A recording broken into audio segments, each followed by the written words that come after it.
belajar materi kelas 4, tema 6, cita-citaku, subtema 3, giat berusaha meraih cita-cita, pembelajaran 5. Tujuan pembelajaran ini sebagai berikut. Pernahkah kamu mendengar kisah seseorang yang hampir gagal dalam meraih cita-cita? Simaklah cerita berikut ini, lalu ambil nilai-nilai penting di dalamnya. Meraih cita walau nyaris putus asa. Tawa riang dan teriakan lantang datang dari pemilik kaki-kaki kecil yang menyepak bola kaki di tanah lapang di sebuah kecamatan bernama Ledo Kombo. Langit mulai berwarna jingga, awan kelam pertanda siang telah berganti malam. Pemilik kaki kecil itu pun kembali ke rumah, berkumpul dalam hangatnya keluarga dan sejuknya udara desa. Kini, kaki-kaki kecil itu telah menjadi kaki-kaki yang kukuh dan lincah menari di atas rumput hijau stadion besar. Pemilik kaki-kaki kecil itu adalah Bayu Gatra Sanggiawan. Pemuda ini lahir pada tanggal 12 November 1991 di Kecamatan Ledo Kombo, Kabupaten Jember, Jawa Timur.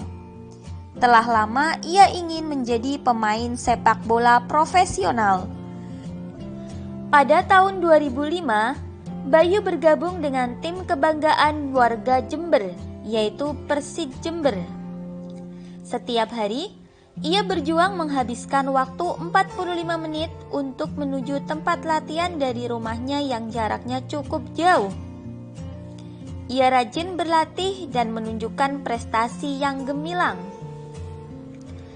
Dari Persid Jember, Bayu pindah ke Persekap Pasuruan sebelum akhirnya ia berhasil masuk tim PON Pekan Olahraga Nasional Jawa Timur untuk berlomba di PON 2012 di Riau. Akan tetapi, kemudian ia mengalami cedera lutut parah saat prestasinya sedang gemilang. Cedera itu hampir membuatnya putus asa hingga ia ingin berhenti bermain bola. Namun, doa dan dukungan dari keluarga membuatnya tetap bersemangat. Ia melakukan operasi agar dapat berlari kembali di lapangan rumput. Setelah mulai pulih, ia meningkatkan porsi latihan agar untuk mengejar ketinggalan. Kerja keras dan kegigihannya membuahkan hasil. Bayu pun kembali tampil hebat di lapangan hingga membawa timnya menjadi juara. Cerita tersebut dapat kita rangkum dalam diagram berikut. Cita-cita Bayu yaitu menjadi pemain sepak bola. Halangan yang dihadapi, yang pertama, mengalami cedera lutut parah saat prestasinya sedang gemilang. Kemudian, setiap hari berjuang menghabiskan waktu 45 menit untuk menuju tempat latihan. Sikap yang dimiliki oleh Bayu Gatra, yang pertama, tidak mudah putus asa. Kemudian, pekerja keras dan gigih. Lalu juga sabar dan rajin berlatih. Usaha yang dilakukan oleh Bayu Gatra yaitu melakukan operasi agar dapat berlari kembali. Kemudian juga rajin berlatih dan menunjukkan prestasi gemilang. Dari situ dapat kita simpulkan bahwa kerja keras dan kegigihan membuat dia tampil hebat di lapangan hingga membawa timnya menjadi juara. Tidak ada yang mustahil jika kita berusaha.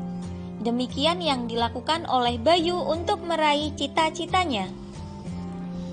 Bekerja keras dan pantang menyerah harus dilatih sedini mungkin agar kamu tangguh untuk mencapai mimpi dan cita-citamu. Dalam mendeklamasikan puisi, selain pelafalan, intonasi, dan tekanan yang tepat, kamu juga harus dapat menunjukkan ekspresi wajah yang sesuai dengan isi puisi. Oleh karenanya, penting bagimu untuk mengetahui makna atau isi puisi. Apabila puisimu tentang harapan dan doa, ekspresi wajahmu harus mendukungnya, yaitu berekspresi yang sama saat kamu berdoa. Jika puisimu berkisah tentang harapan, ekspresimu harus menunjukkan mata berbinar dengan pandangan jauh menerawang. Jika puisimu berisi tentang pengalaman sedih, ekspresimu harus menunjukkan kesedihan yang mendalam seperti saat kamu kehilangan orang terkasih.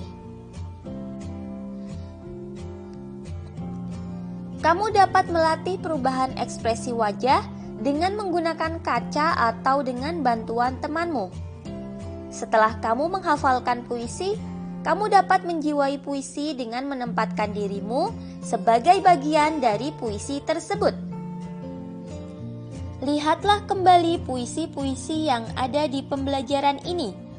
Kamu juga dapat mencari beberapa puisi yang telah kamu buat sebelumnya.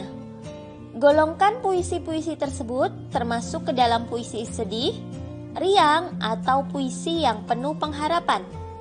Pilihlah salah satu puisi yang kamu paling sukai.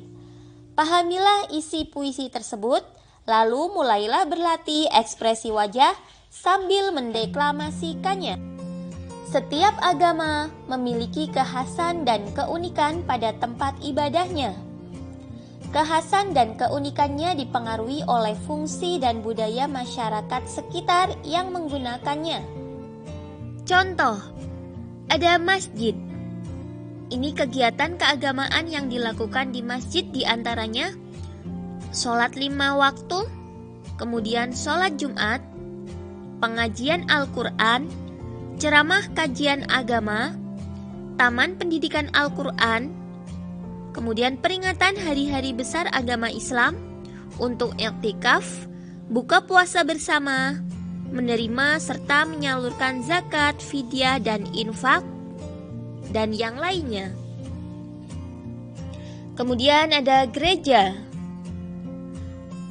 Kegiatan keagamaan yang dilakukan di gereja diantaranya menyiapkan diri untuk menyambut pesta Natal. Lalu untuk Natal, perayaan Natal ya, perayaan Epifani, Kamis Putih, Jumat Agung, Sabtu Suci, Paskah, dan kenaikan Yesus.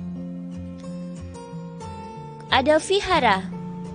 Kegiatan ibadah yang dilakukan diantaranya sembahyang, peringatan Waisak, kemudian peringatan Maga Puja, Asyada, Katina, serta Ulambana. Lalu ada pura. Kegiatan ibadah yang dilakukan ada persembahyangan Siwaratri, Pager Wesi, Nyepi, Galungan, Kuningan, Tawur Kesanga, dan lain sebagainya. Lalu kelenteng. Kegiatan ibadah yang dilakukan di kelenteng meliputi Tahun Baru Imlek ya, perayaan Tahun Baru Imlek, perayaan Cap Gomeh, Cengbeng, Pehcun, serta sembayang Tiongchiu. Dapat kita simpulkan, setiap agama memiliki kekhasan dan keunikan pada tempat ibadahnya. Kekhasan dan keunikannya dipengaruhi oleh fungsi, keyakinan, serta budaya masyarakat sekitar. Buatlah sebuah karya seni rupa tentang perayaan keagamaan dan rumah ibadah sebagai objeknya dalam bentuk montase. Montase merupakan karya seni yang dibuat dari berbagai foto atau gambar yang digabungkan dengan gambar tangan. Gambar-gambar tersebut bisa terdiri atas berbagai macam gambar yang berasal dari foto, majalah, atau bahan lainnya. Gambar-gambar tersebut diatur sedemikian rupa sehingga membuat gambar baru yang mencapai makna. Alat dan bahan yang diperlukan ada kertas gambar, gambar-gambar yang sudah ada termasuk gambar rumah ibadah, lem kertas, gunting, dan alat gambar meliputi pensil, spidol, pensil warna, dan lain sebagainya. Cara kerjanya, pertama, potong atau guntinglah gambar-gambar yang telah disiapkan mengikuti bentuknya.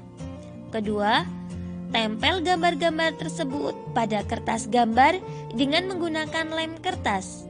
Gambar tersebut disusun sesuai cerita yang kita inginkan. Terakhir, sempurnakan karya montase dengan menambahkan